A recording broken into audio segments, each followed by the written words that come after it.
Okay, thank you, everybody. Thank you, Ivis, Howard, everybody that was in the organization of this, which is a great program. And I'm very happy to see so many friendly and dear friends in the audience. And as Ivis said, if you have an idea for a paper, put it on.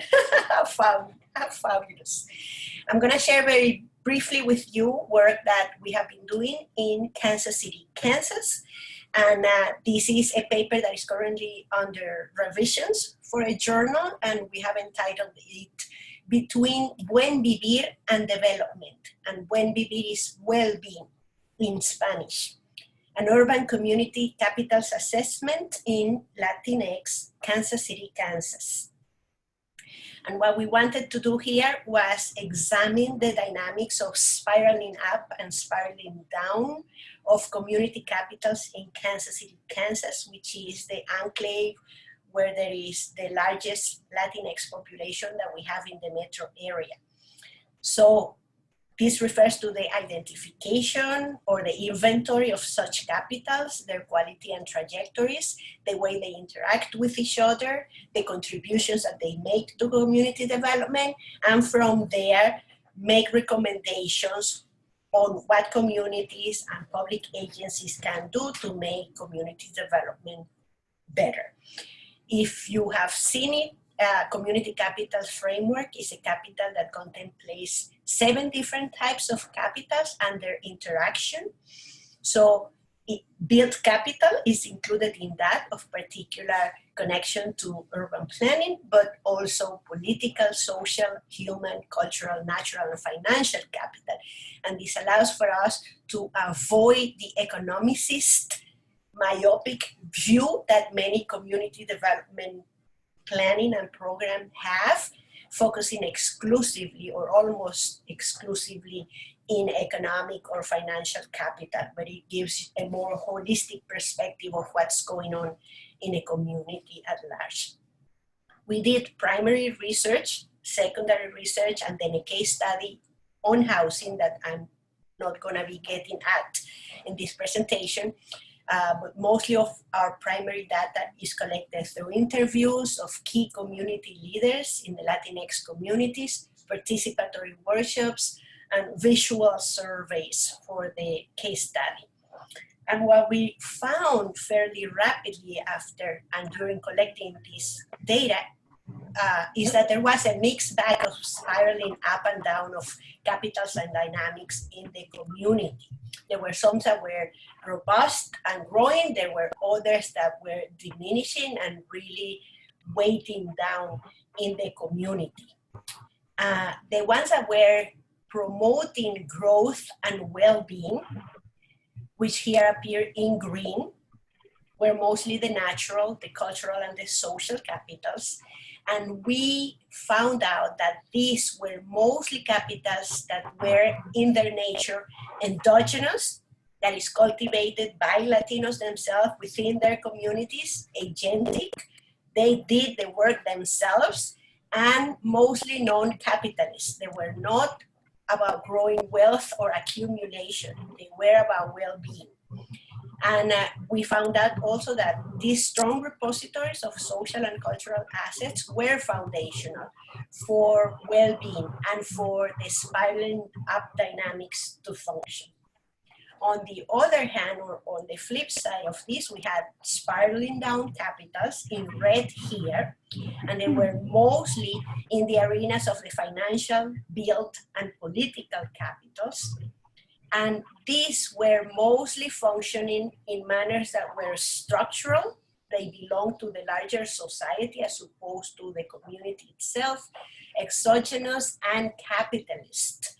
And not because we say that, we are only suggesting that external intervention were the only ones capable of doing a dent on them or solving them, but they needed a combination of endogenous and exogenous intervention to be able to be flipped around, to be growing, or at least to balance out in manners that were not diminishing the well-being of the community.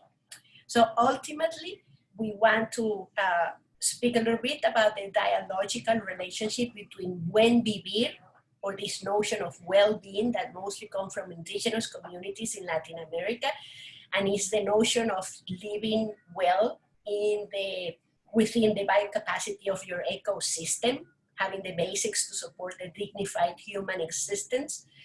And this focusing on well-being was nurtured, and in turn nurtured human, social, cultural, and natural capitals that were strong in the community and that were of more endogenous nature.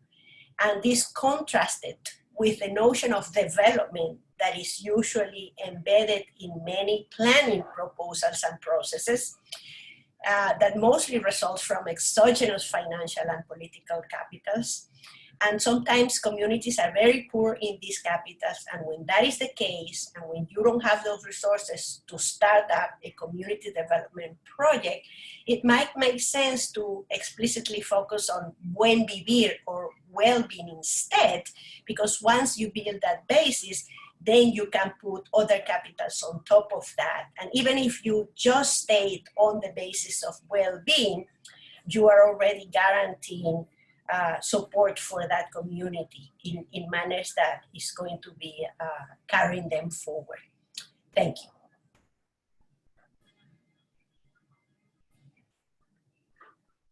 Okay, so we have like 3 minutes for questions or comments. Anyone? And also feel free to put your questions in the chat if you want to as well. Yes, I have a question.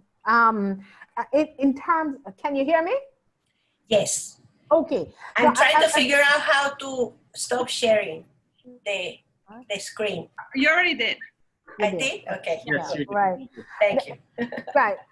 I'm just trying to get a sense of the measurements of the bien vivir. How would you measure? What are some of the measurements that you know it has been achieved? Yes, this was a qualitative research. We did interviews, we did focus group, and we played with Play-Doh with a lot of community members, and they represented with Play-Doh capitals in their communities. What they saw was working out for them, and they saw in abundance in their communities, and what they were missing, or what they were actually not having in their communities that they needed. And all of those were expressions of how they perceived of the capitals. Okay, but have you looked at the, there's this sort of global index that they're using. The term is passing me now, but it's sort of the index of happiness and well-being. Did you try to sort of fine-tune your indices with those to see if they're, we can scale up at a global level to measure other communities across the world as it relates to, well-being? That's a very good idea. That's something that remains to be done. We were mostly focusing on the conceptualization of the 7 capitals. And in our workshops, we explained the capitals, and we had posters that also had graphic expressions of what constituted the capitals, so that the community could refer to the examples or expand on the examples that we were giving. Mm-hmm. Okay, thank you. We don't have time for more questions. I'm the next presenter. And the other thing I was going to say is that if you want to look at the chat, if people did have questions and you want to bring that as a conversation at the end, I think that would be great. All right, so again, my name is Ivis Garcia, assistant professor at the University of Utah. And today I'm going to be talking about the Westside Leadership Institute. It's actually a class that I teach. I have taught it in English and Spanish. The idea is to give funding to community groups, and they come in teams so for something that they want to do, and then they take this like leadership class that is like taught at the University of Utah through continuing education. It is targeted geographically because it's like a partnership with like a community development corporation, NeighborWorks. So they are like concentrated in the West Side because there's a lot of like Latinos and other immigrants living in that part of town.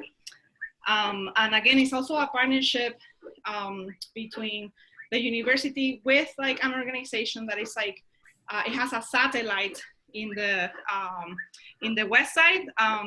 So you think about it, it's like a service learning organization dedicated to that space.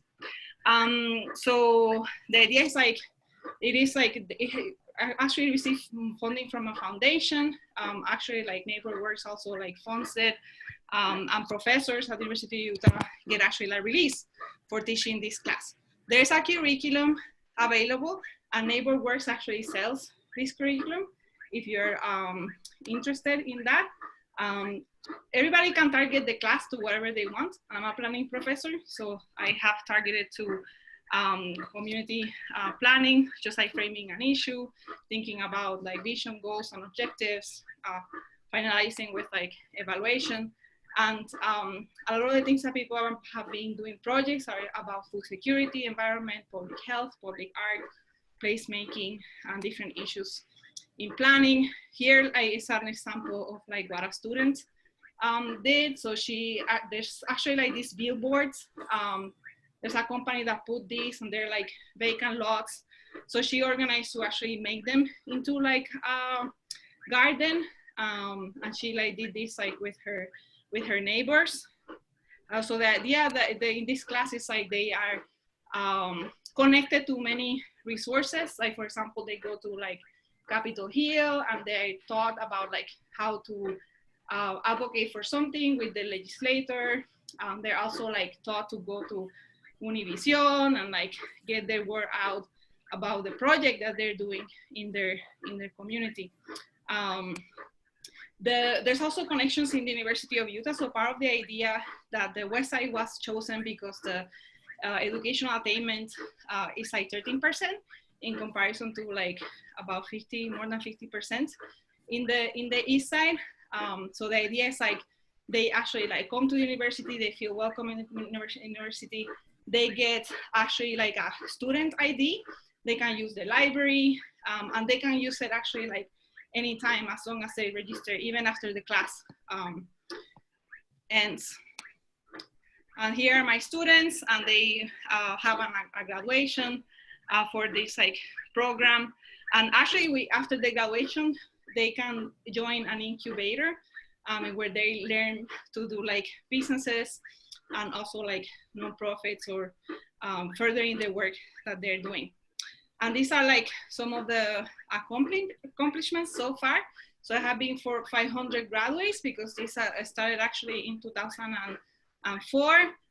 There has been more than 80 community projects. There has been like 10 nonprofit created and maintained. And also part of what we are trying to do is like just actually train people as leaders so they can be in the planning commission, they can get elected into the legislature, and we have like a lot of like success stories about that. So in terms of like the asset-based community perspective, what I concentrate a lot is like how institutions can facilitate residents in residents work. And in this case, obviously through the university and the CDC. So thank you very much.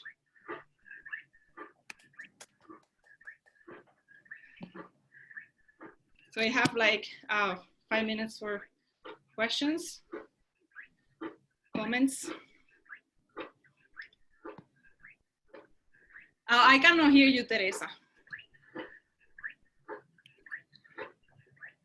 I just wanted to ask you, like, how many hours? Was this a regular class, or how many hours? It's like a regular class, so they meet like 3 hours during the week. And they meet most of the time in the community. And there's 2 places that they meet, like the NeighborWorks, which is located there, and also a community learning center. And sometimes they come to the university in order to create those connections.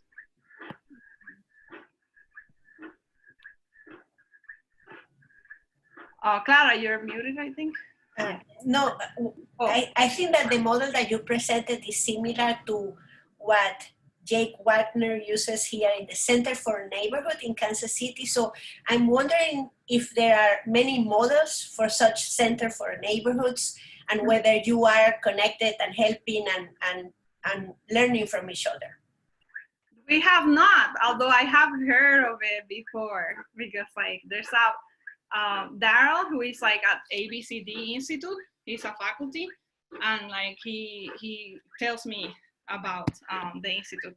But that's like, it's a great idea, Clara. It's like one of those like must do. Okay. Thank you for bringing that up. Can I make a comment? Yeah, we have like 3 more minutes. Yeah, I think that's very good. It's a little bit similar to what they were doing in LA with the, I don't remember the organization. I think that I remember that it was something Action for a Just Economy. And they used to teach several classes in planning to the community, but they were not linked to the university, you know. And about exchange of experiences that Clara mentioned. You know, I don't know if these still exist, but there was a conference that it was called the Neighborhoods Conference, and different kind of organizations outside the academia. I mean, these were neighborhood organizations, community organizations, non-profit, etc.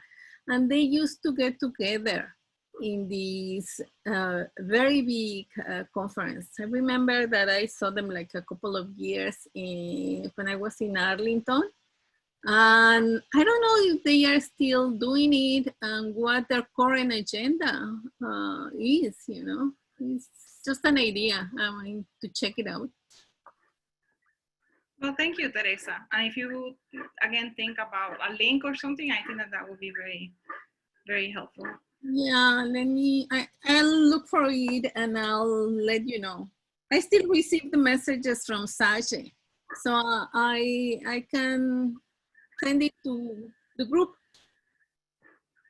Excellent. But Michael is in LA, he's near LA, so I guess he lives in Long Beach, so I guess that he can also.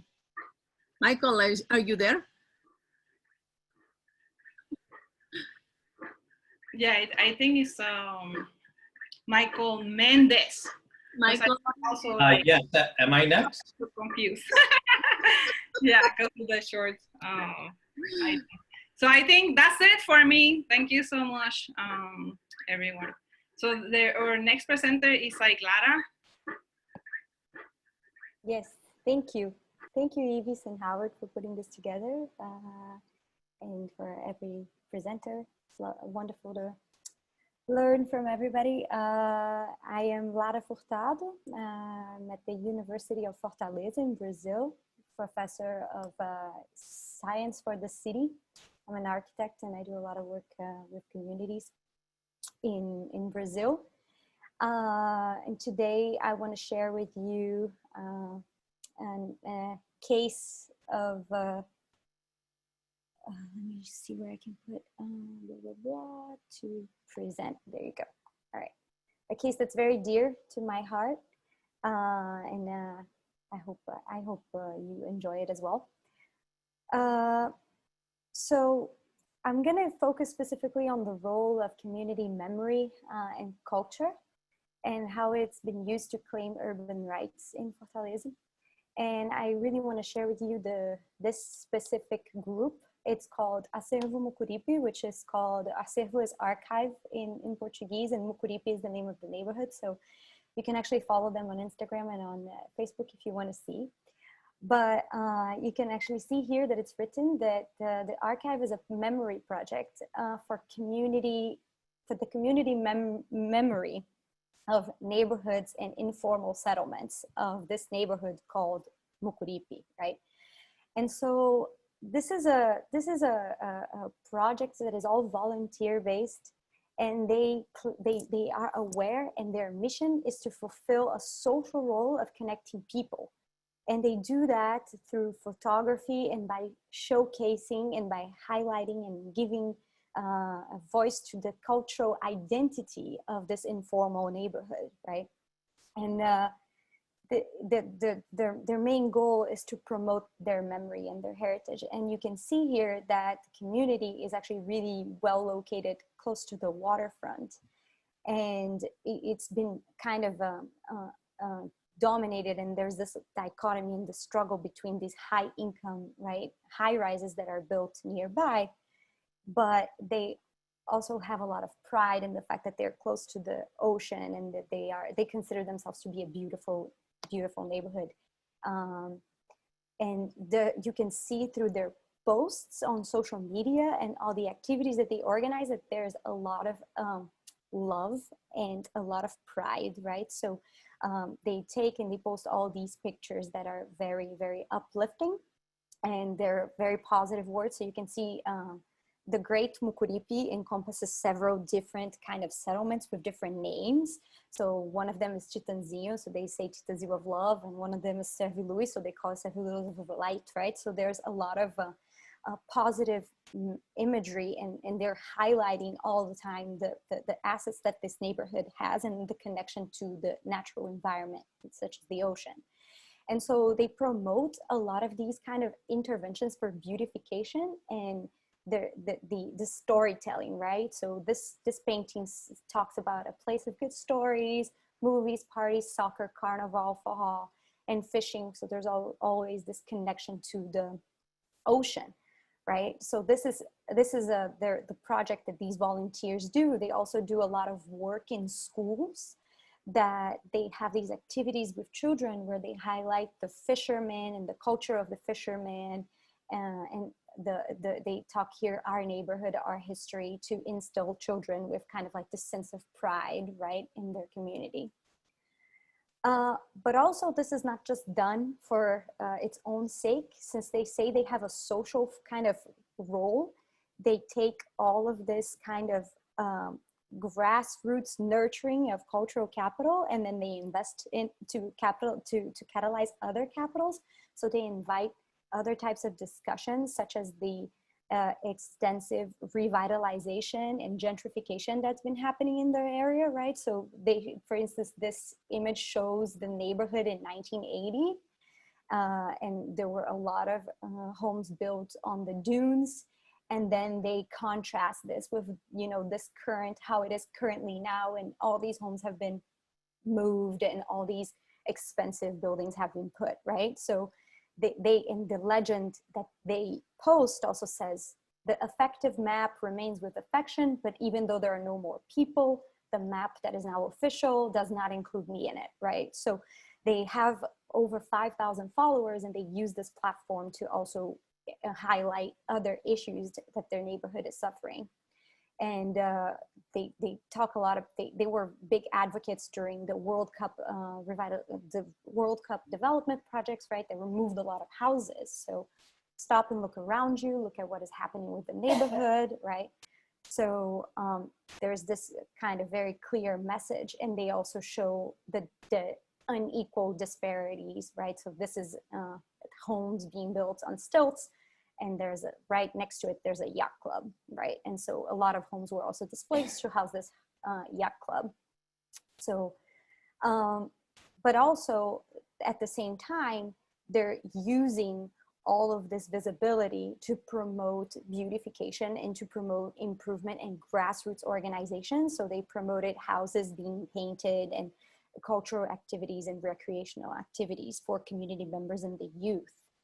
And something that has changed that was the pandemic, right? And so they use this platform already to talk about the coronavirus and how that has impacted their community. And so they're using this platform to bring experts and to bring people to talk about how the coronavirus changes and impacts specifically communities. So this initial, they use this kind of history to bring followers and to build a sense of pride while also discussing other topics.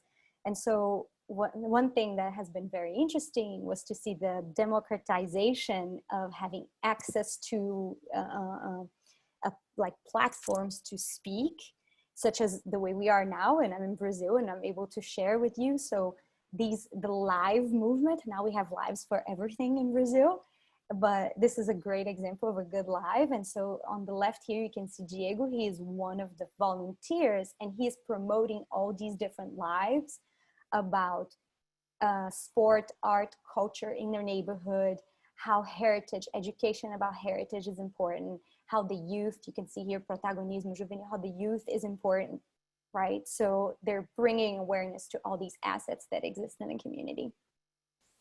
And so I just want to end by showing this process that has been taking place, that they're promoting memory and heritage as an asset, but at the same time, they use that to highlight challenges, and then there's a call to action. So I was only able to present very few interventions, but they have brought communities together to collect food and distribute food. They have also been very actively involved in inclusionary zoning regulations and been a part of board urban, much more structural urban processes. So I could go on, but I just thought it was an example worth sharing about how one kind of heritage cultural asset can bring about all these other assets. Thank you. So any questions?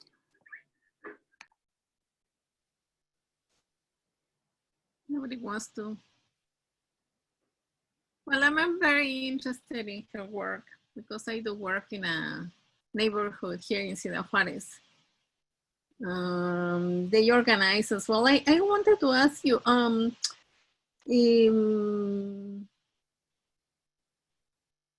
what kind of group initiated this in the first place? Are there people from the university, from schools, or from any other venues that went to these neighborhoods and started the group?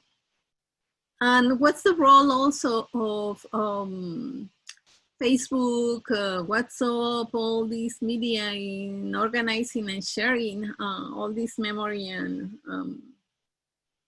the events and everything, you know? Right. Yeah, it's a good question. Usually the university here, at least in Fortaleza, is quite involved with these organizations, but this case specifically is an archive. So that's why it's called an archive, and it's been passed from different people in the neighborhood since the 60s. And there's this archive that's been built, and there was this one lady that started this archive, and then when she passed away, her nephew continued and has collected and gotten more volunteers to be a part of it. So this really is an autonomous kind of project of somebody that was very passionate about it and that got different youth and different volunteers in it. And so the universities contribute in trying to maintain this archive in different ways. So the history department has helped with digitizing a lot of the archives and things like that. The architecture courses, like me with my students, we're planning like a tactical intervention. So there's ways that we collaborate, but really the maintaining of it is all by them. And yes, Facebook and Instagram are the main platforms used, and Instagram even more so because he has all these old imagery, and WhatsApp is more for getting people to call for action, right? So that's how they. Yeah, and I'm very interested in the role of these medias, right? And how that has changed. Yes, absolutely. Yeah, let's talk later. Thank you so much, Lara. Our next presenter is Leon. And while Leon gets ready, I just wanted to mention that the asset-based community development book, like the Building Communities from the Inside Out, that green book that many of you probably have, it didn't identify the culture, history, and stories asset. It wasn't until like 10 years later that they're like, hey, culture, history, and stories are an asset in itself, right? That's how we share about the other assets. So again, thank you so much. Dion, are you ready?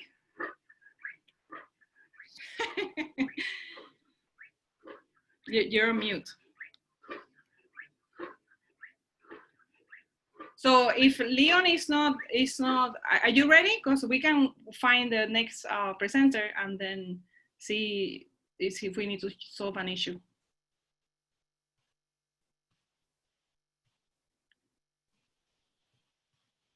So it seems like that's what we have to do. So let's see, and then I'll text with him. So the next presenter will be then Michael Mendez. Hi, good afternoon, everybody. Again, it's Michael Mendez. It's a pleasure to be here today. Let me share my screen with you just a moment.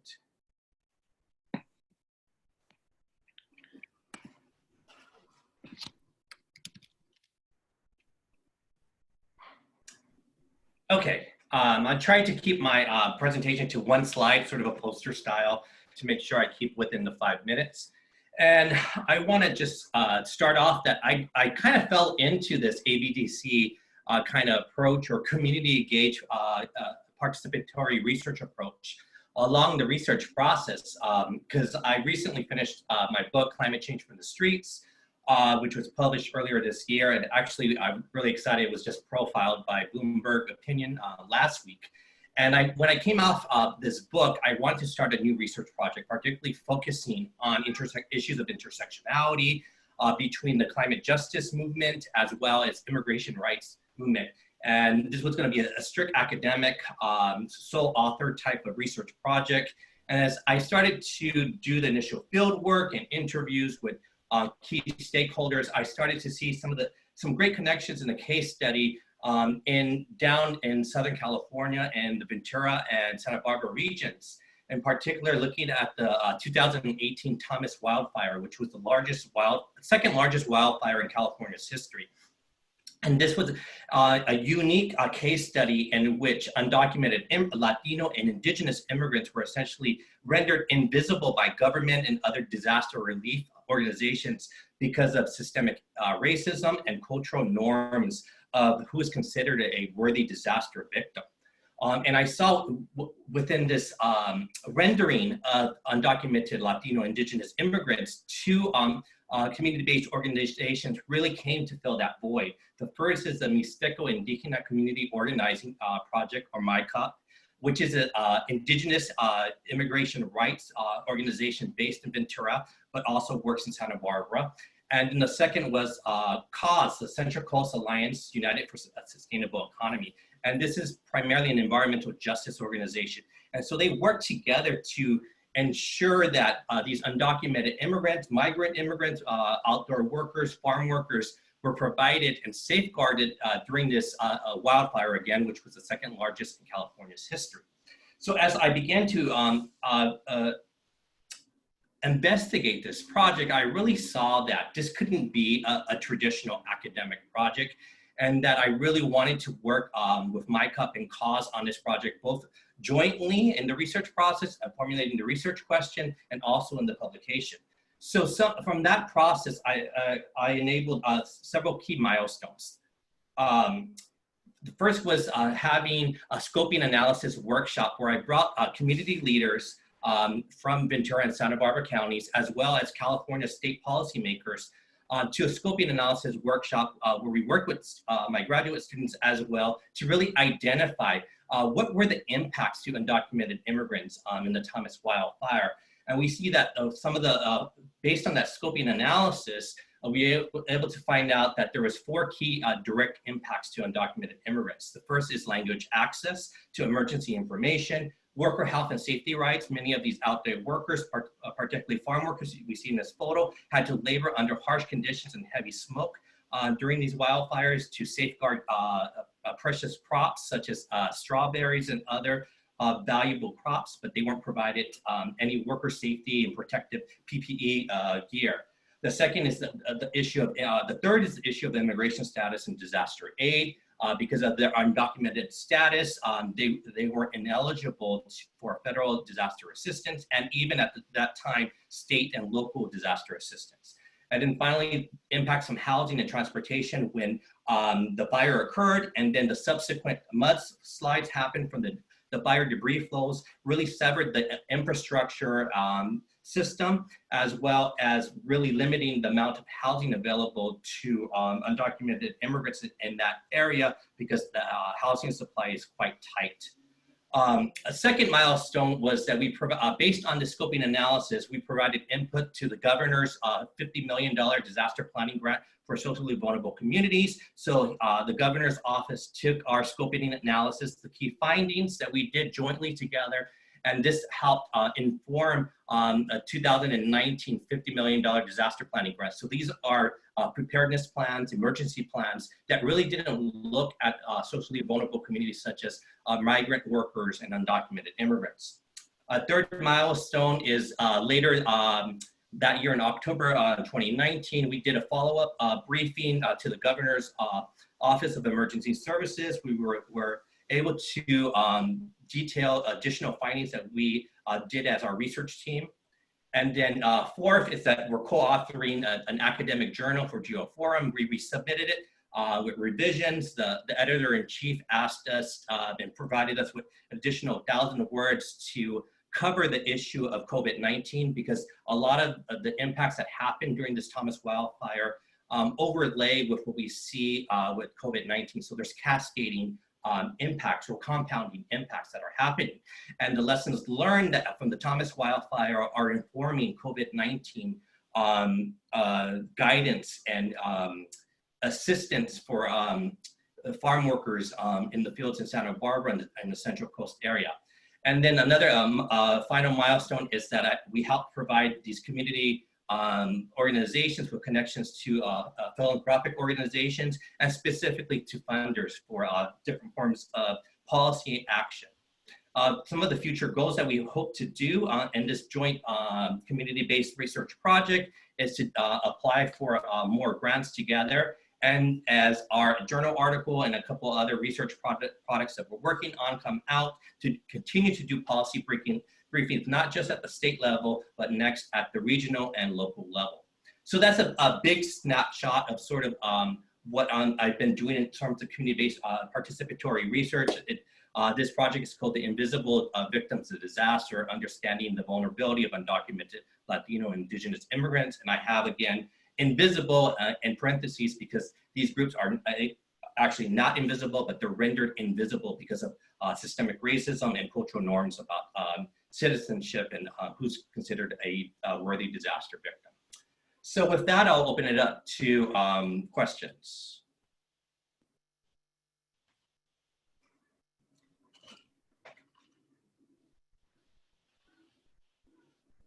Okay.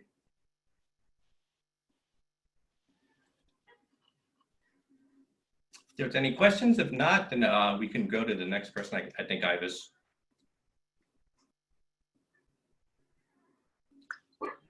Yeah, I don't know if Leon is like ready. Oh, well, we see if he's ready, because the next one will be an Aid. But yeah, I just wanted to mention that it's the work about disaster recovery around immigrants is very interesting, because a lot of them obviously don't qualify for a lot of the federal assistance. So it's like, again, very important work. And I was also like interested in, like, you know, that in GeoForum they told you to add COVID. I wonder if that's like a new trend of like kind of like, but you know, I think that it seems like, yeah, very interesting. But I was wondering if there's like any other, some insights that you got, try to change your work to like fit it more into like the current situation.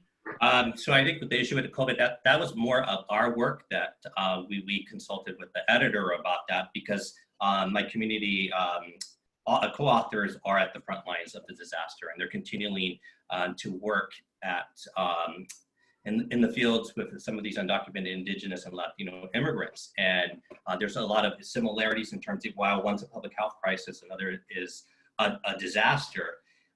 There are lessons learned, and these are cascading impacts that are happening out there in the real world.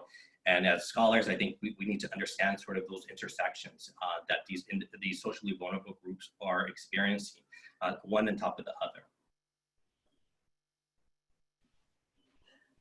Michael, I would like to have a question. Let me see. Sure. I'm sorry if I'm asking. Yeah. And while Teresa asks a question, if like Anais, you want to get ready with your PowerPoint, that'd be great. Oh, that's okay. Do I have time, or should we start with the other? Oh, go ahead. Yeah, Anais is gonna get ready the PowerPoint. Yeah, I really like what you are doing about the authoring of the community, that involving the community in the authoring of a publication. That's very good. I think that that's very commendable. And I wanted to ask you, immigration has changed right now very differently, you know, different groups.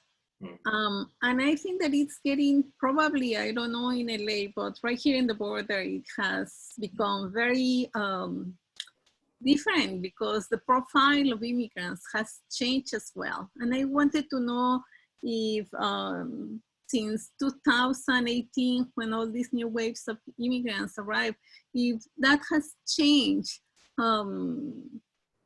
your work or the challenges that you're facing. No, I think constantly as researchers, our research is changing, and particularly the world of the politics, the social institutions that we're dealing with really defines the impacts to these different groups. I think the biggest thing is really being able to tease out and making sure that Latino immigrants are not homogenized, and particularly Indigenous immigrants from Mexico, Southern Mexico, are not Latino, and really being able to be in the meetings with the governor's office and be able to try to tease that out with them, and understanding that these are a distinct culture and a distinct ethnicity that are not of Latino or Hispanic descent, and these come from distinct cultural traditions and languages, and require special attention during the disaster planning, preparedness, and recovery stages. So I think that's the biggest part, is really, you know, fighting against this homogenization of all of immigrants, particularly Latino immigrants, and not really teasing out the different groups that come from Mexico that are all not Latino or Hispanic. Oh, a whole new topic, you know, because of all the different conceptualizations of who is who. Yeah. All right, well, thank you so much. Let's have like Anais give her presentation. Thank you, Ivis, and thank you to the other panelists and the organizers. It's a pleasure to be here with you all today. Can you hear me okay? Can I get a thumbs up from anybody? Thanks, Ivis. So today I'll be sharing with you a little bit about a project. It's an ongoing project. It's, I would say, in its early stage, despite the fact that I've been working on it for 3 years. So it's the Asset-Based Community Development in Housing, an ongoing journey to a community land trust. And I'm joining you from the city of Tacoma in the state of Washington, and representing the School of Urban Studies at the University of Washington in Tacoma. I have, a little bit about how I got involved in this project. As I mentioned 3 years ago, it was part of my publicly engaged scholarship.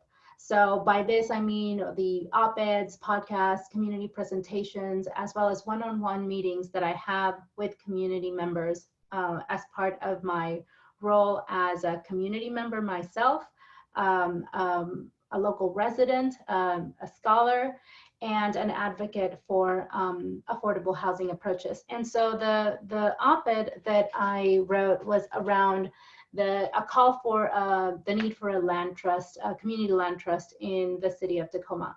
Not necessarily a novel topic, yet I was trying to start a public conversation. And out of that piece, I was there. I used that was like my presentation card. This was like the second year that I lived in the city, and that was my way of getting my name out to community members. So out of those, I was invited to several, as I said, one-on-one meetings and community presentations. And specifically, then I connected with a Black and Indigenous group. And within this group, I was connected to the Land and Housing Liberation subgroup.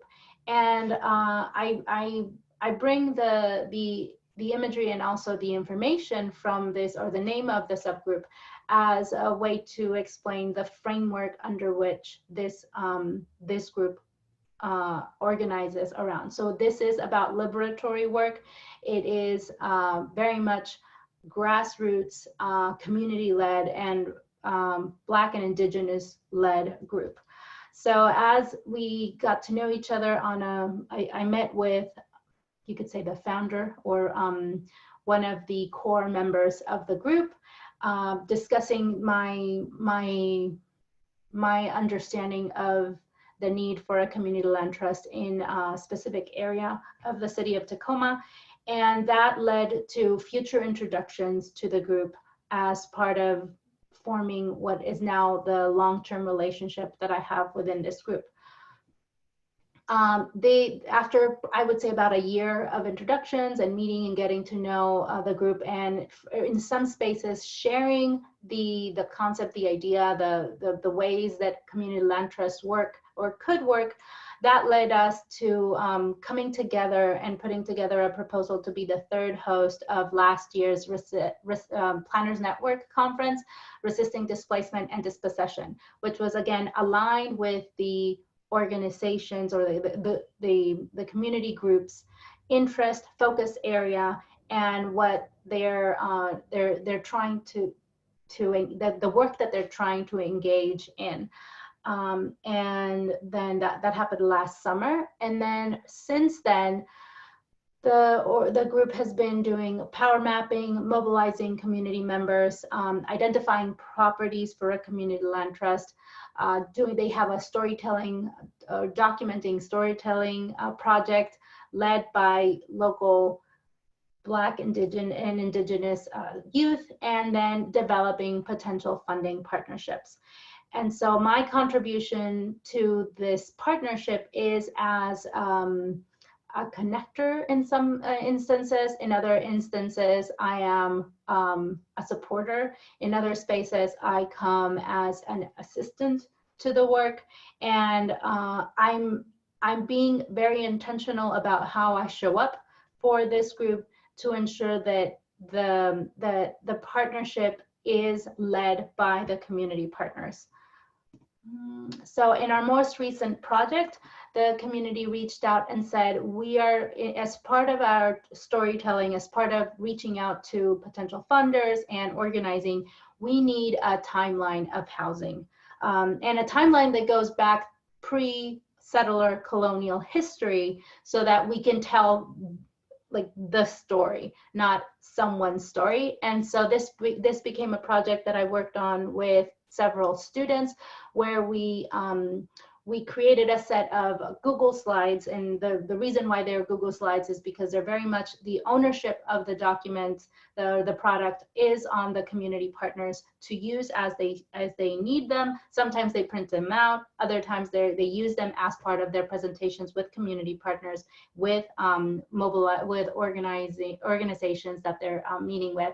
And so it's, again, going back from time immemorial, talking about the indigenous people of the area where we live in, the unceded territory of the Puyallup people, talking about the Treaty of Medicine Creek. So like encouraging the understanding of the history of housing that brings them to the place where they're mobilizing today, looking at all of the factors that brought us to this moment, including Black migration from the 1800s, Chinese expulsion, like looking and making sure that we are addressing and acknowledging all of the history that is not just white-centered or Eurocentric. So talking about the Great Migration, and then looking at now more common day, more everyday topics that many other housing presentations allude to, such as racially restricted covenants, the Japanese expulsion that's also very recent in Tacoma, presenting the actual maps and current day data for redline communities in Tacoma, and then leading to the handoff on the banning of discriminatory lending. Now, this is an ongoing timeline that we continue contributing to make sure that we're getting to today's today's history of where we are in housing and what has led us to this moment. And so I'll stop with that. Those are my 5 minutes, and stay tuned. And I look forward to other spaces where I can share with you all updates on where this project continues to go. Thank you. Well, thank you, Anaid. Maybe we have time for one question, and after that, Leon, I think he's ready. Perfect. Questions for Anaid?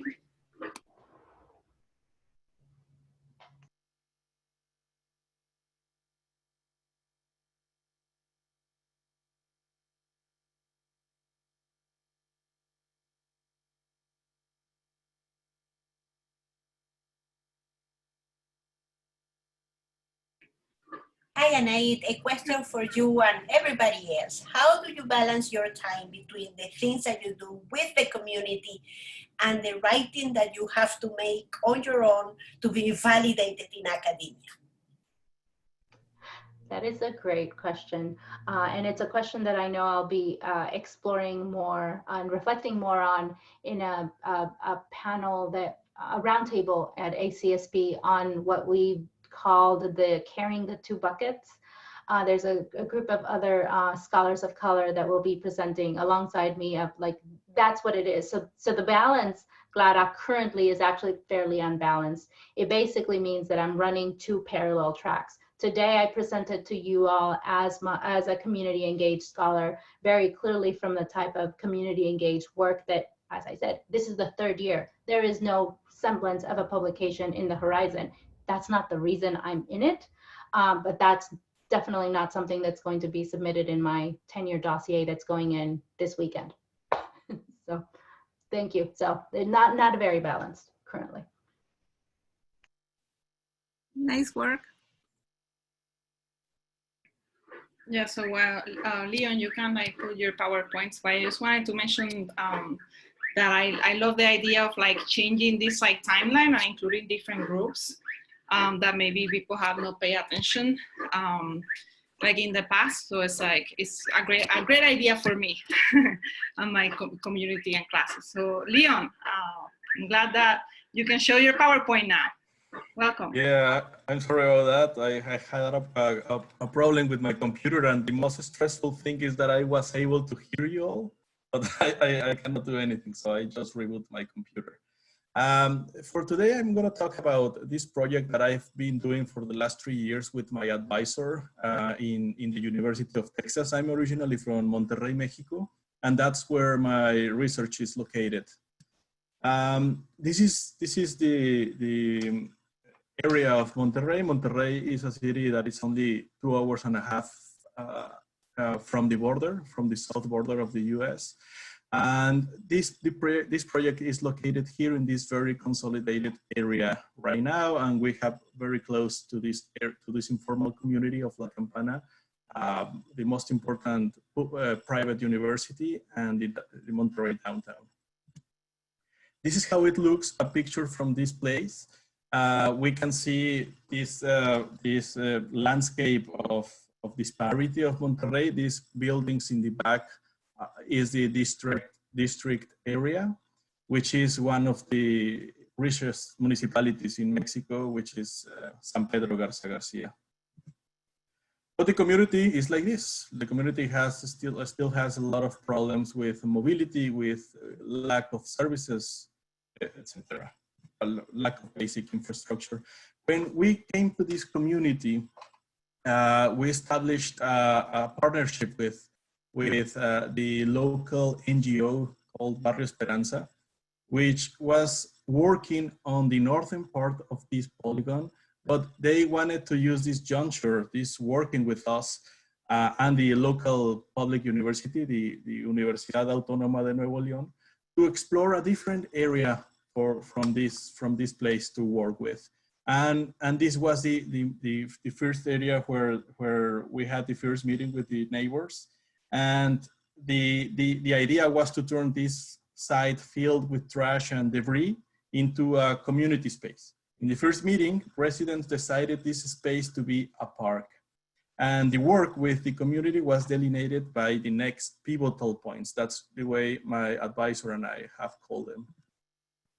First, one of the things that we identified is when we first talked with the NGO, we suggested an approach that the answer was no from the community.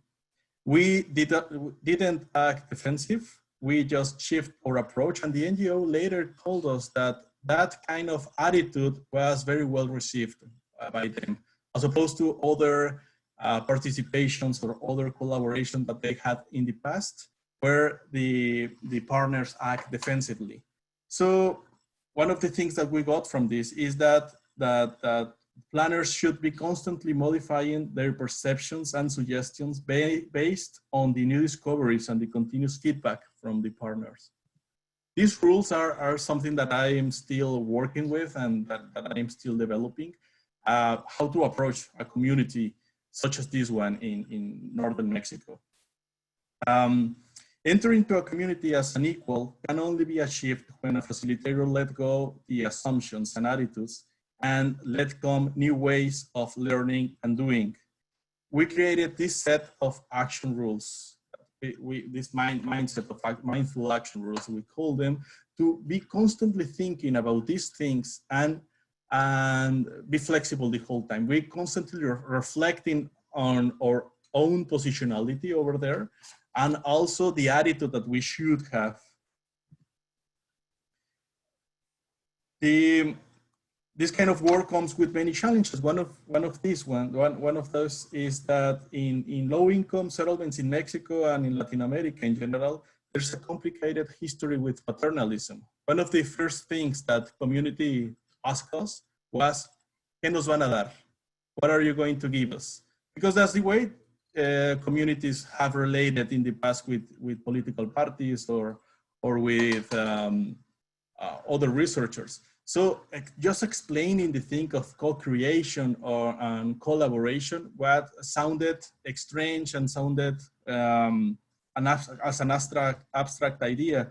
But little by little, with all of our actions, we show that we meant as an interacted with the community. We realize that children are very important in these processes, that planners should establish positive and open relationship with kids. Involving the kids of La Campana was done over and over, and we had established trust through the visioning workshop and park naming exercise, such as this one. The kids were committed. And this enthusiasm provided necessary momentum and had the secondary effect of involving and keeping the adults aware. So wherever there's kids, there's the parents that are with them, of course.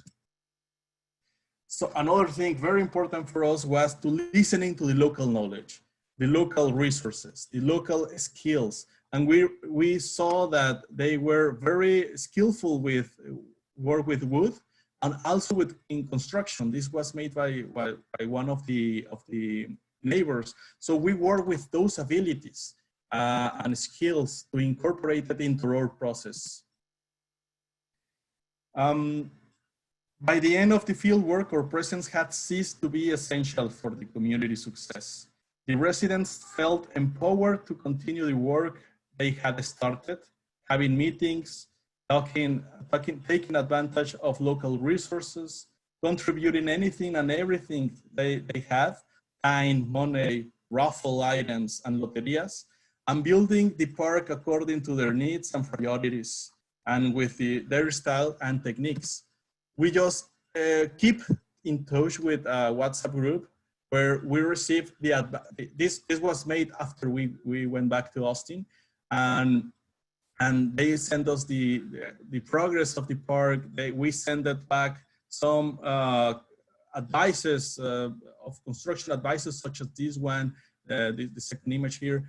And in the end, they sent us this park functioning as a park where it was a landfill a couple of weeks ago. So we were really proud that the work continued without us. Something very important is that the without process of action research practitioners is always delicate and difficult. Leaving a place where one has learned, worked, established friendships, and ultimately becoming part is not easy. Both sides can feel an uncomfortable sensation of loss, and finally, at the end of the fieldwork can also be a particularly difficult stage for the community, as they may lose momentum and as things go back to normal. To deal with this, we created this self and group reflection of what we learned, and this is something that we are iterating constantly with it. As a conclusion that several informal settlements are natural planners, that's for sure.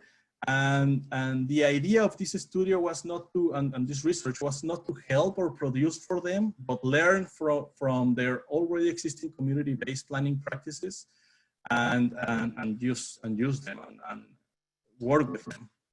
This is now, the park is getting prettier and prettier. We're still in touch with this community. And the last photograph they were sent us, they were painting a mural on this wall on the back. So this is something that I wanted to share with you, this research that is on the middle, and that will be all by me. Thank you. What a great story. So if there's like question, maybe one person, because we don't have that much time. Leon, could you share with us how the ways in which you've noticed the sustainability of the endeavor beyond the involvement of the researchers? So you mentioned it earlier on in the presentation, but what are some of those, what does that look like? What are some of the manifestations of the fact that you feel like this is an endeavor that's going to have energy beyond the involvement of the scholars? Well, the main thing is that the first thing was that they continued working without us, and they felt empowered to do it because all the skills that we use and all the processes that we establish over there were with the community. So when we came back to Austin, it was only natural for them to continue this process.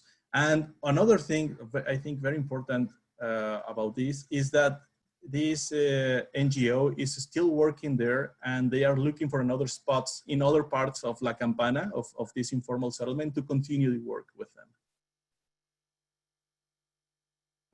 Thank you. Great. So let's thank Leon, or Leon, I should say. And then the next presenters are like Rachel and Ronald. All right, hey folks, I'm going to share my slides, and I think Donald's the first one who's going to speak to them. So get this going.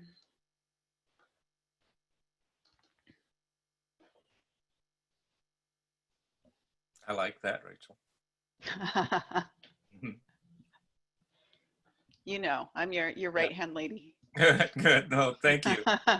I'm Donald King. I'm a community architect here in Seattle and an affiliate professor of architecture at the University of Washington College of Built Environments. The Montlake campus, as we call it, not the Tacoma. Happy to hear of your work and like to make a connection with you on what we're doing here in Seattle too. The story of the Nehemiah Initiative and building beloved community within the Seattle Central District it begins as a conversation.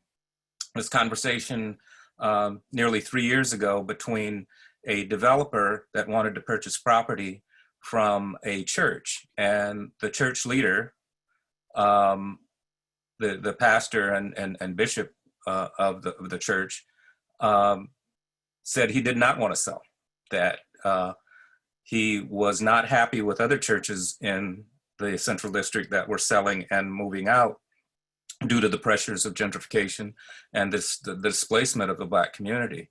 So between the two of them, they had a long discussion and conversation about the assets of the traditional Black church in Seattle and how the threat of the loss of the church was a threat of the loss of a great chunk of the community and a community asset.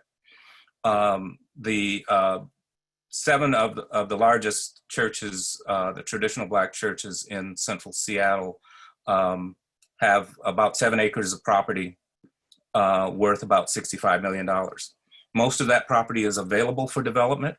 It is what we would consider surplus land. It's parking lots, surface parking lots, and other pieces that are underdeveloped in an area of high demand for property. In areas where there is displacement of previously Black-owned homes and businesses, and then institutions, and those institutions later became the threat and the loss of the churches. And the churches and the history of African-American churches, if you don't know it, is also the history of the foundation of African-American communities post-slavery. So the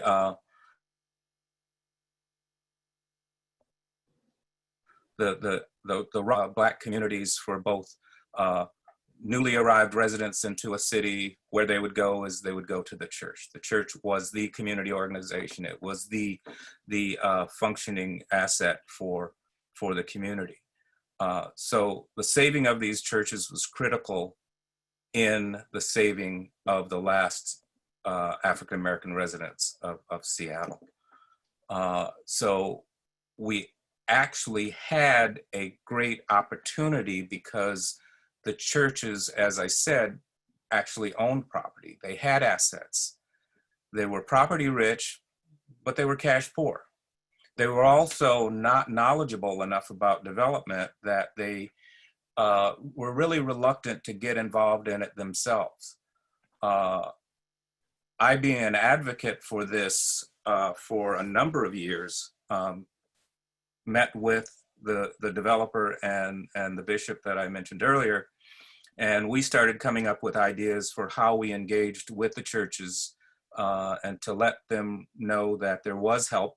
There were ways that we could help them stay in place, be an asset for the community, be a place for the development of affordable housing, of affordable business spaces that were being lost to them, and how that could actually help stabilize the displacement and possibly even bring other African Americans back into Seattle. Part of our approach on this was the idea of beloved community, and Martin Luther King's idea of beloved community in being a reconciliation force in the process of all the harm that had been done in Black communities, from redlining to urban removal, as we would call it, urban renewal, and now most recently the displacement through gentrification. How do you begin to reconcile and make peace with that damage that has happened to a population that for over 100 years now has become the prototype for urban population? How do you then adjust what is happening to African Americans who are now becoming non-urban? And how do we make sure that we have communities that are truly integrated communities and not monolithic, white, and upper income?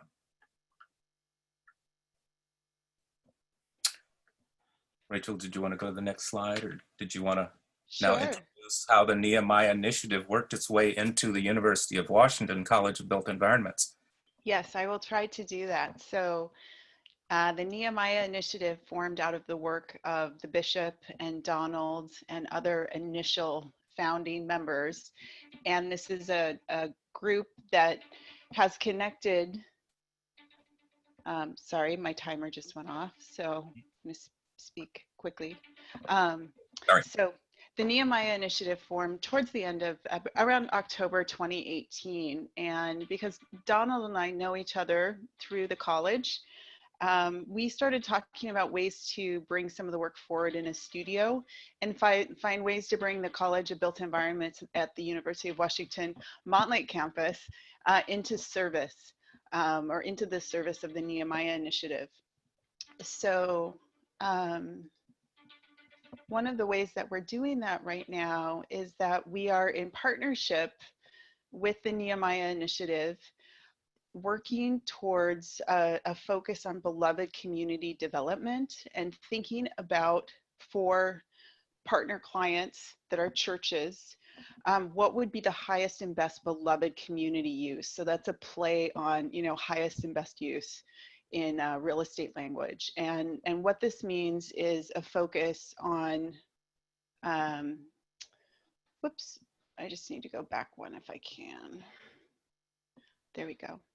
So this means going into partnership with the church clients ahead of time, starting with assets and desires that they have about redeveloping their properties to stay in place and to thrive as community churches. And so far it has also meant really talking a lot about near-term and long-term financial sustainability. And what our studio has done so far, and Donald and I co-teach it, and we are joined by one of our faculty members in real estate, is that we are developing site plan, schematic building designs, and pro formas for each church partner. And our hope is that we will provide something that is valuable and becomes a springboard for that church then to continue in its own development process. We are joined in this effort by our dean, Renee Cheng. She teaches a 1-credit seminar that's layered into our studio on equity, diversity, and inclusion, and the focus is on intercultural communication, helping train the students and as faculty to better relate to one another and to relate to the client and relate to the community. So I'll just stop there in case there are any questions. How are you planning to use the current moment of racial justice movement to support this project? Clara, I think that was you. I couldn't see you. Yes. Hi. That is an excellent question. And I think it comes down to community control of land. And not only how are we encouraging churches to hold on to their own land and supporting them as they think about how to redevelop so that they can better use their property and stay there and grow. We're hearing from members of the initiative that they want to work on affordable housing, affordable commercial, you know, worship spaces, recreation space. That's one. I think another way that the Nehemiah Initiative in relationship to the CBE or the College of Built Environments can be effective is helping to advocate for transfers of surplus land into the African American community in Seattle.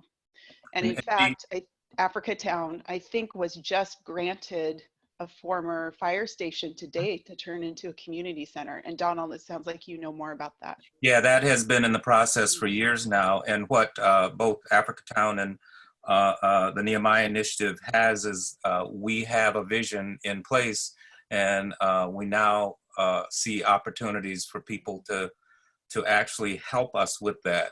It's become more visible. It's not like we've got to come up with something when people say, what can I do to help? And we say, we have something in place now that really requires the funding. As I said, these churches are property rich but cash poor, which leaves them a little stymied in how they take the first step in a development process. So the University of Washington has been helpful in showing them that way and providing that guide, but also being a resource that isn't going to leave them, as we'd heard from Leon in the previous presentation, to make that commitment. And it has with, I believe we're going to be going into our 5th studio that has had a focus on the Nehemiah Initiative in this autumn's quarter. Yeah, and just a quick response to Ivis's question in the chat, which is a really good one. Do we know of a development school for community members? We've been talking about this idea. We don't know of one. And so we've talked a lot about like a development 101. We are trying to do that informally now, in some ways with the students, in terms of their knowledge, with increasing development knowledge within the community. But it's a great idea. We want to get there, and we need to get there. If anybody knows about community-based development schools, kind of how to manage and lead in terms of community control of land and how you do the kind of development you want on that property, we would love to know more about any resources you have. Examples of that would be greatly appreciated. We do it now in more or less an informal way by engaging these churches in our studios as clients. They begin to learn more about the process. They begin to learn the terminology. They begin to understand the costing of projects and what is a deficit cost and what is an added benefit to the church to help it survive also from the development of its property. Well, wonderful. And thank you for answering my question.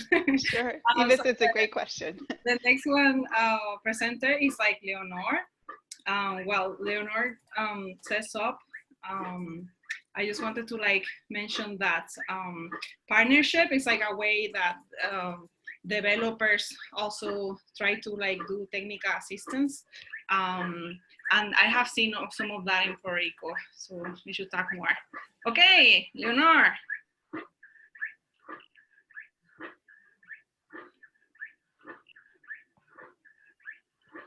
Oh, she's using captioning.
Hi, everybody.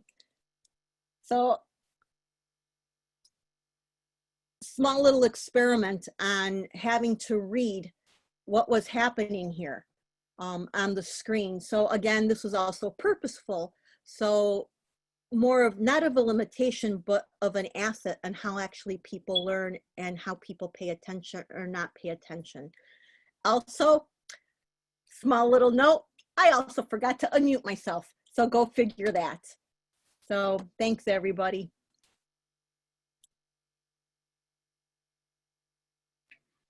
Well, that was wonderful, Leonor. I wonder if there's like maybe one question for Leonor, because we have one more presenter. That was very refreshing, I have to say. Questions or?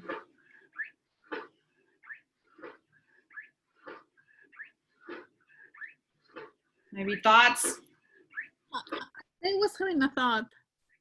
I was thinking about how this question of, or definition of disability is changing because of COVID. You know, that's a great question. In the disability community, we talk about this all the time, and how all these facilitators and barriers or people with disabilities were never allowed. Financially couldn't be done. And now with COVID, it's opening up a brand new world of integration and communication and accessibility that wasn't allowed. When also with respect to COVID, we don't know what that does to your body, but we do know that people with COVID are starting to have physical limitations and they're not being up to par. So when we look at the medical model, social model, right now, COVID is in a very dangerous place in the disability community, because we see the medical model right now being prevalent on what can be done and so much control. And so we're just kind of looking to see how policies at the local and national level and internationally are being played out, and how inclusivity starts to occur. Well, thank you, Leonor. That was wonderful. So our next presenter is Carol.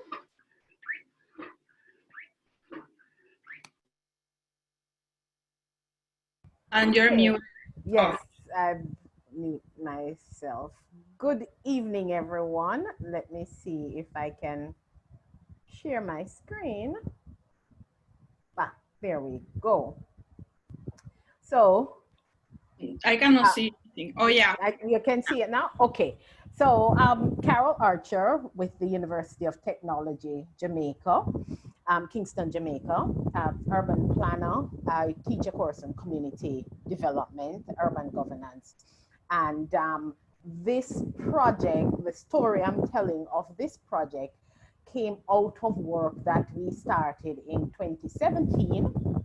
And we included it as the tool for the course on community development, which is one of the courses for the Urban and Regional Planning BSc. I have my colleague, Anithia Jackson, joining us.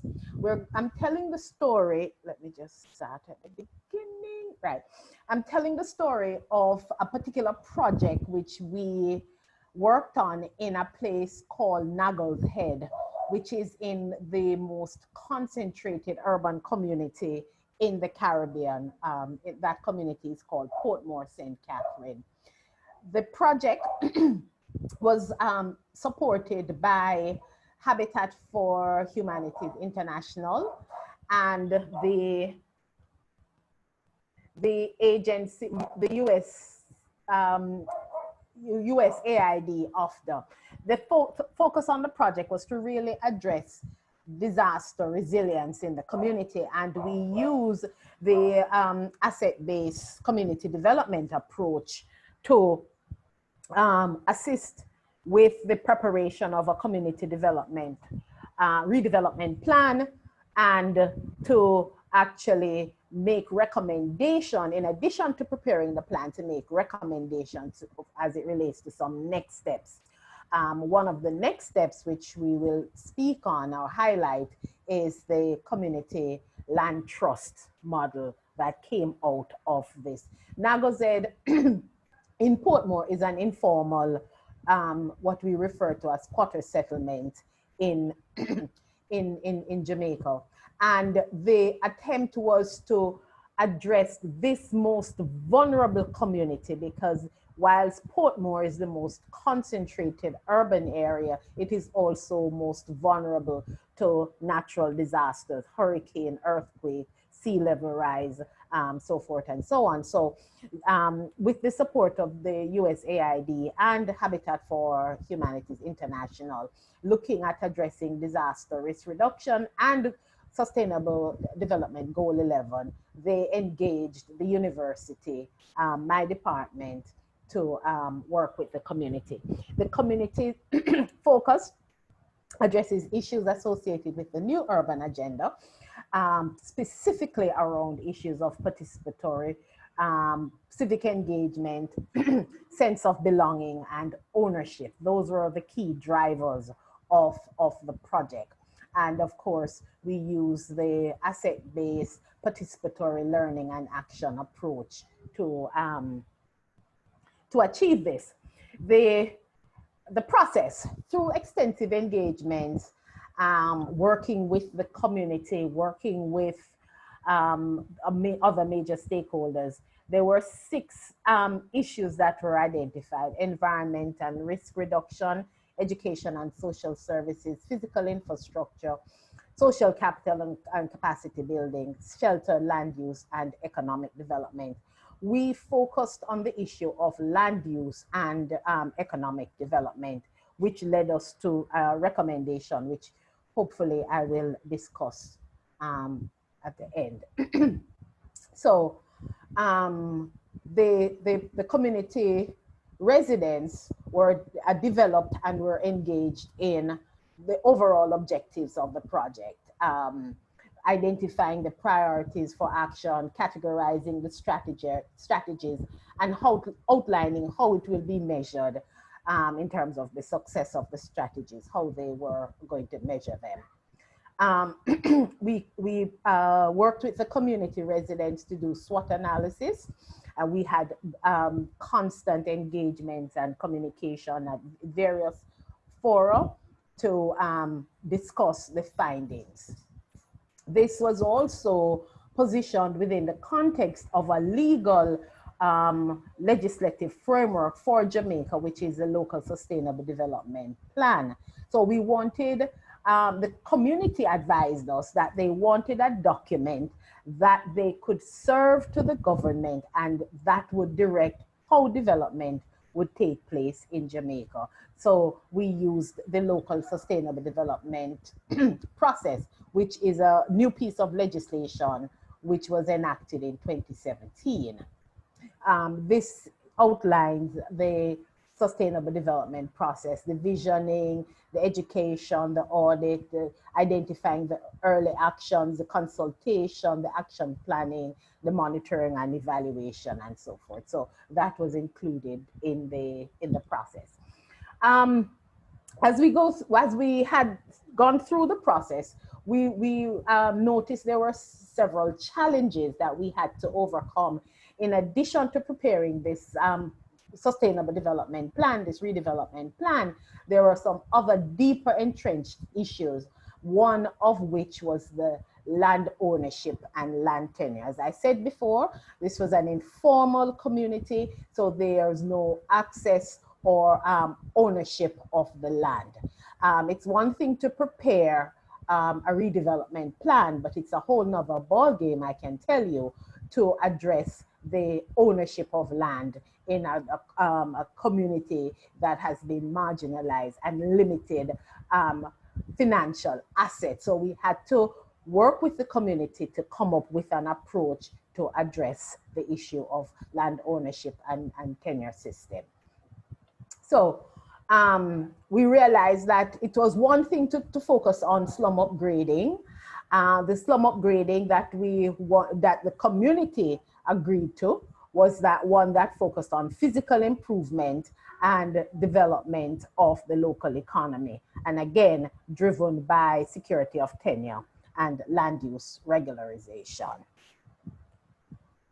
Right?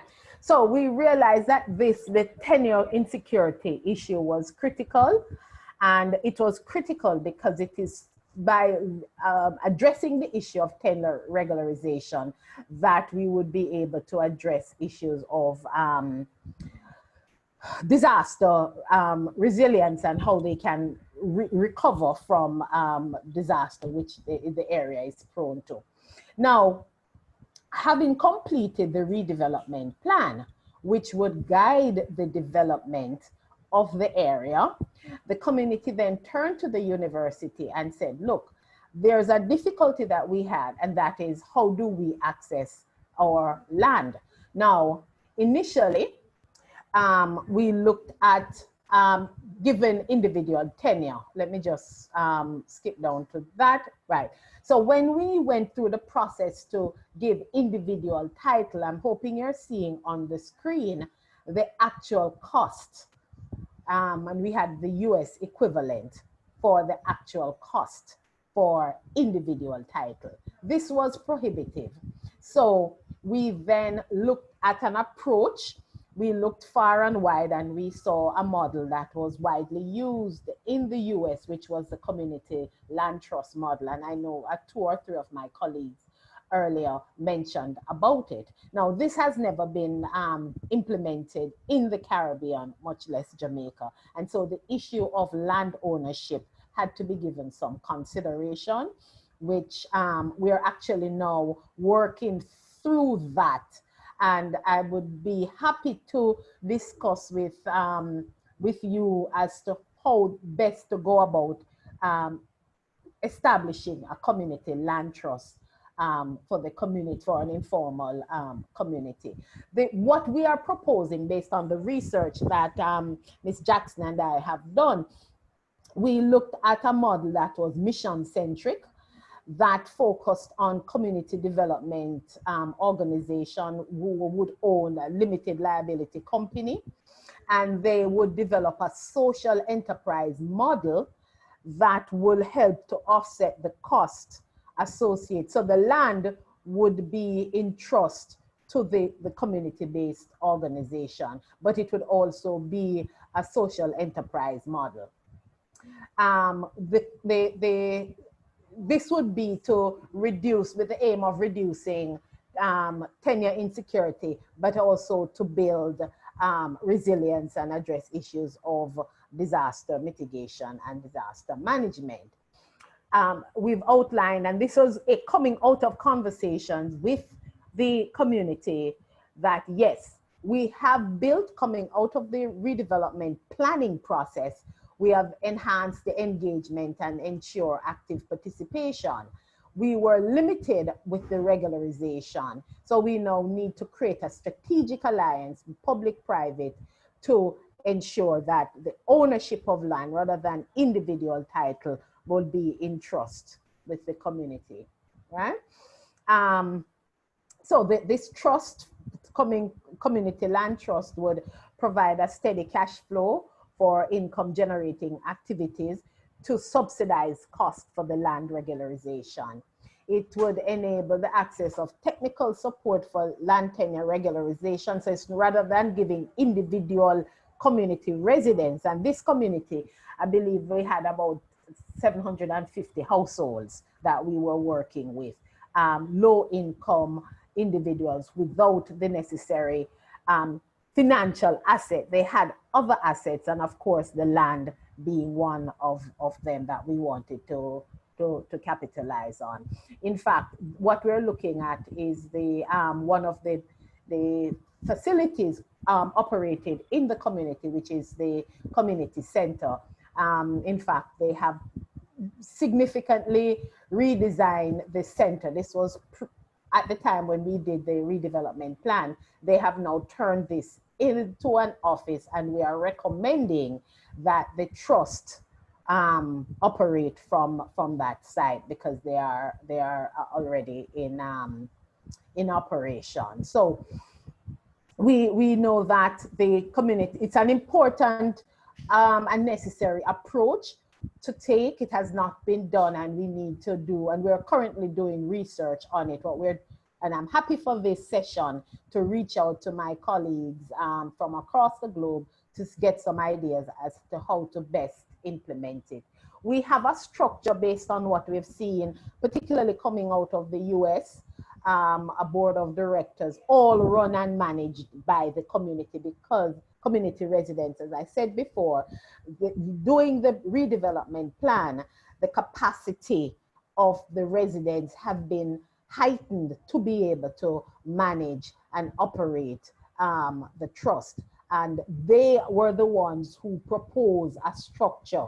So what we need to do now is to look at how best to flesh out the organization so that it can be a registered company and then become a vehicle for regularizing and empowering the communities of Nagozed.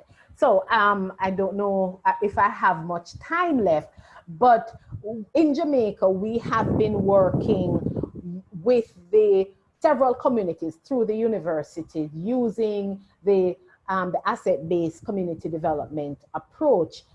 This one is in Nagozed, is the most recent one.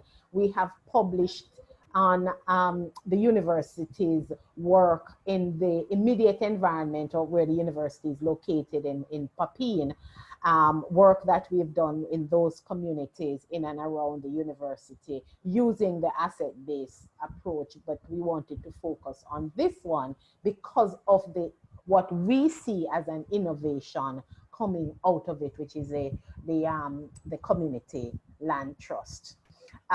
So I want to stop here to take questions and have a discussion as to, you know, the best approach. But before I go, let me just provide here, and I will share the PowerPoint with the group. There's a YouTube video that tells the story of the project, and I've listed it here. And there are some other blogs about the work that we have been doing, and I've also listed it here. So with that, let me stop share and open for questions. Yeah, I mean, we have time for one question, but then right after that, if you can also like copy and paste Yes. in the chat, that would be awesome. Mm-hmm. Yeah, so a question for Carol. Carol, that was excellent. Thank you. I'd like to talk to you more about it and the Community Land Trust in the way of a model that we're thinking here, involving a social enterprise that is actually more of an investment for the residents as ownership of the Community Land Trust. Because many of the challenges we found with Community Land Trusts is someone owns the Community Land Trust, but it's not necessarily the residents or the community members. Right. So how do we really get that into joint ownership and investment in their own community, and thereby having actual shares in their community? Right. I don't know if Tricia, thank you for that, Donald. I don't know if Tricia wants to add real quick. I was going really fast, Tricia. So hopefully I've captured everything that we've been doing so far. Tricia, you want to add anything? I don't know if Tricia, you have to unmute. Oh, I did. Okay. Yes. Good evening, everyone. I think Dr. Archer covered the project. It was very exciting for us to work with the community. I think one of the things that would be quite engaging for us to talk about in another forum would be just those sessions with the women in the community and the community, and they were quite excited, had several ideas about how we could use the social enterprise model, taking advantage of their unique skills and talents and so on. So not just the land, but also the human resources that resided in these communities. Very rich. Yes, yes, and that was key to the discussion that emerged into, because they're saying, look, we can't get enough at this time to put towards the ownership of the land. But if we had it in the community, in a trust, then we can literally, something that we've been practicing here in the Caribbean, which is coming out of our African tradition, the partner, the esusu, or the, you know, the pooling together of funds for these kinds of development, whether it's constructing a home or sending someone to school. So we have that tradition, and the women in particular were quite excited about that as one of the assets that they brought to the table. Thanks for that, Trish. Well, thank you so much.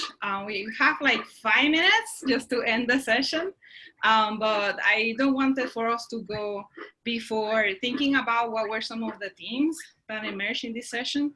So based on the chat, I think, you know, and all the conversations, it's like land trust is pretty much like a good example of like community control, right? And asset-based community development, and that's why it came up so much in this like conversation. So that's like a theme that I see, but I was wondering if other people see other themes. I would like to share what some of the main things that kind of like connect some of these conversations and stories that we just talked about.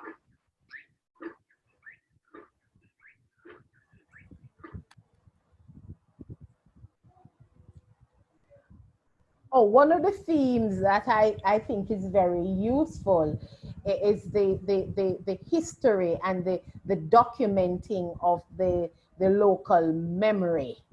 That is an asset that oftentimes is overlooked. I think there are about 3 or 4 of the presentations that spoke to that. I think we need to highlight it. Yeah, and can I also add to that?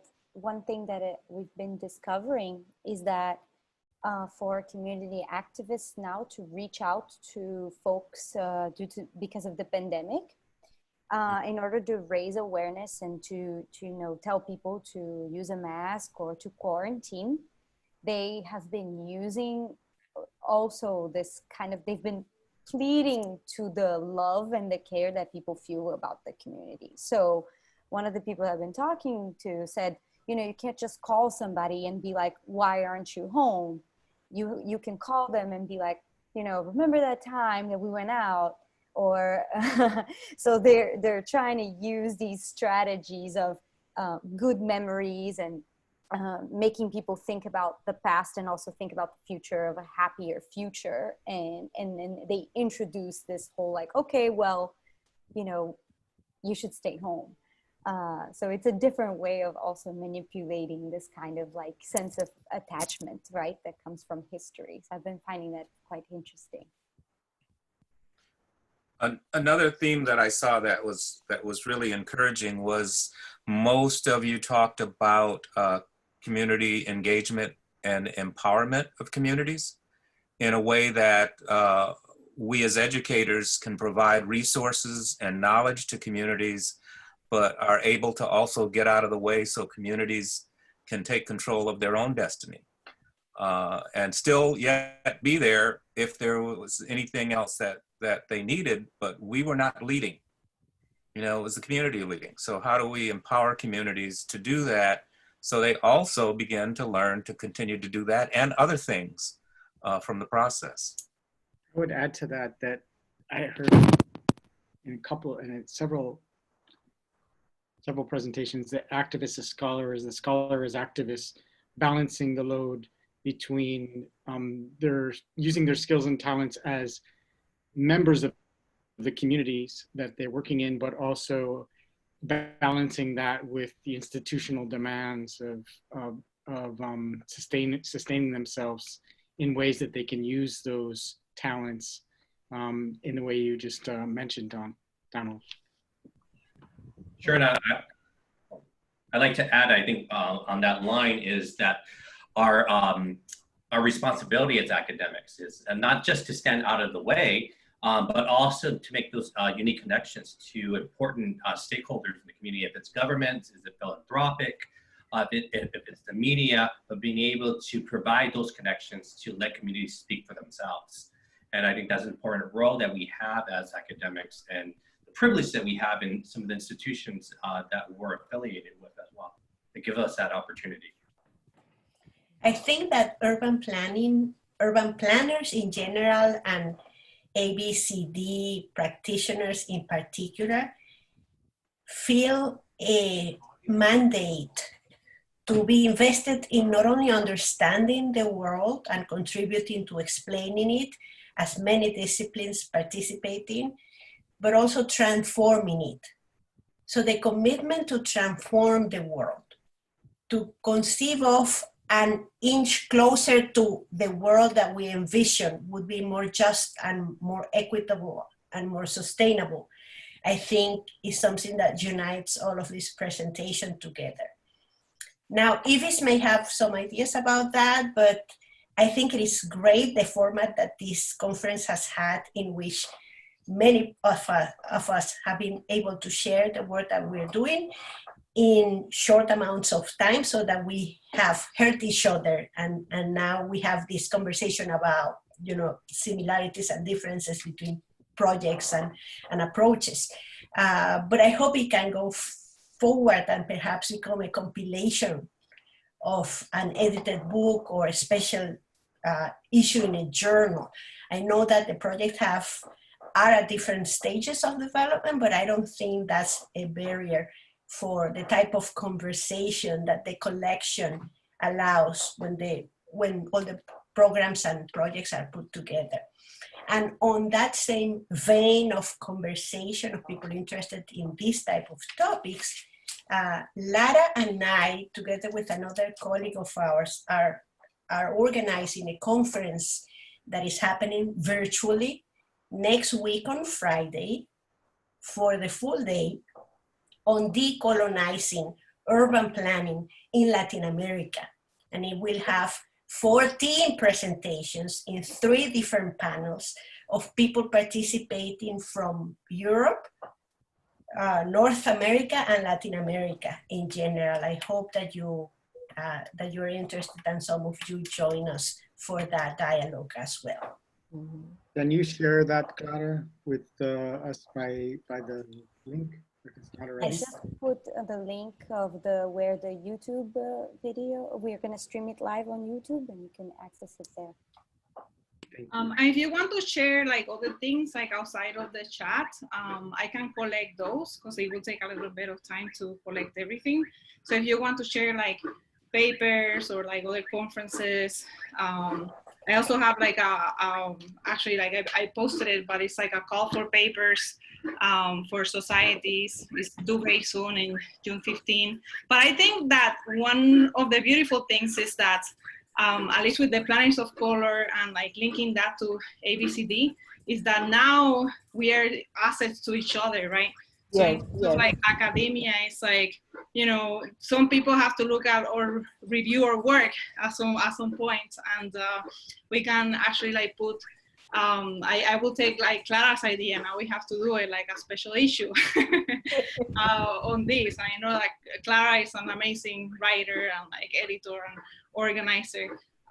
So I feel like that this is like the beginning of something inside of like planners groups and ABCD. So with that, I just wanted to say thank you again for like presenting and sharing your stories.